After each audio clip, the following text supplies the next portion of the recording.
ఒకరోజు Charles Darwin దేవుడు లేడని, మనిషి కోతి నుండి పుట్టాడని, తమనే చెప్పిన వేదం, తన చెప్పేటటువంటి బోధే లోకమంతట శాసించాలని ప్రయత్నించి ఒకరోజట చెట్టు కిందకు వెళ్ళి నాలాంటి పుట్టక ఉంటే బాగుందని తాను బహుగా పరితపించాడు. ఆ జీవితము ఎందుకు నాలాంటి వాడు భూమి మీద పుట్టాడు, అసలు పుట్టకుంటే బాగున్ను అని వ్యర్థముగా భావించాడు. అవునండి, జ్ఞానము ఎదుటి వారికి ఆదరణ, జ్ఞానము దైవభక్తికి నిలయముగా మారాలి.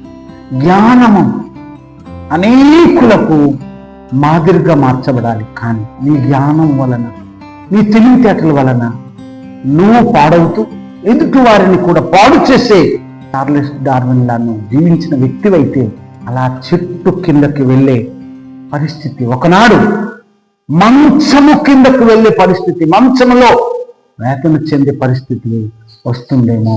జాగ్రత్త సుమా. దేవుడు కొద్ది మాటల్లో నీకు సరిచేయనుగాక.